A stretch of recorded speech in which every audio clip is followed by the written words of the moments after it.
तर जय शिवराय भावांनो, मी ब्लॉगर आधी गायकवाड. आपण आता Z+ सिक्युरिटीसोबत फटाकड्या पडणार आहे. थोडी सिक्युरिटी महत्त्वाची असते. जिंदगी है तो सब कुछ है दोस्तों. देखते ऑटोमॉब, आपण मोठा ऑटोमॉब लावून बघूया कसा फुटतंय. अरे कान लावूया आपण. ओ किधर है ये देखो इधर है. हम इससे पेटवते, बाद में तुमको दिखाते.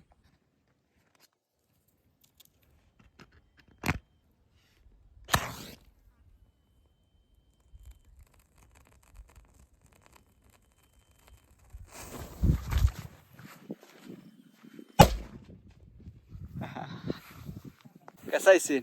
हॅपी दिवाळी सर्वांना. ते फटाकडे एवढं वापाय नव्हतं घातलं. ह्याचा विषय असा आहे, म्हणजे आपण आता भोपळ्याचं आपला हे पीक होतं ते आता जवळजवळ संपत आलेलं आहे. सगळं ते आपल्याला काढून टाकायचं आहे. त्यासाठी आपण हे वापरतो. हे घालायचा विषय म्हणजे ती भोपळ्याचं जी याला असते ते सगळं ते चेहऱ्यावर पाक किडं बिडं तोंडावर काढताना सगळं पडतं. म्हणजे Z+ सिक्युरिटीचा वापर करून आपण सगळं थोडं ब्लॉगर म्हणल्यावर गोरं दिसणं बी महत्त्वाचं आहे नाही का. हां, आता तुम्हाला पीक दाखवतो. ही ज्वारी आहे ती शेजाऱ्याचे आपलं दाखवतो मला. तर बघू शकताय तुम्ही या ठिकाणी आपली भेंडी आहे. 10-15 गुंठ भेंडी आहे. किंवा भेंडीचा प्लॉट आपला. आणि त्याच्या शेजारी तुम्हाला दाखवतो किंवा आपला आहे तो भोपळ्याचा प्लॉट. होऊ शकता ह्याची कंडिशन अशा प्रकारे झालेली आहे. ह्योच आपल्याला आता काढून टाकायचा. जवळजवळ संपलेलाच आहे. त्यामुळे याची आपण आता कटिंग करून पूर्ण ह्याला बुडातनं सोडवून आपल्याला या ठिकाणी दुसऱ्या पिकाची लागण करायची. चला लागूया कामकाजाला. कामकाज झालं की तुम्हाला दाखवतो. #टॉपचा विषय ब्लॉगर आधी गायकवाड.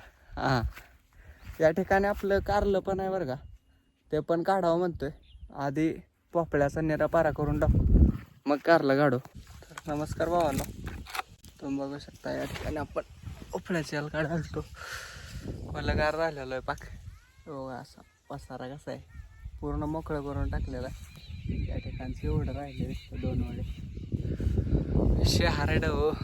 हेल्मेटमुळं पाकवाला झालं, घालायला लागते ना याला. केस वलीगार झाले ती पाक अवतार. बाकी तुमच्यात शेती आहे का मला तेवढं कमेंट करून सांगा. आणि किती आहे आणि काय काय लावलं आहे तेवढं सांगा.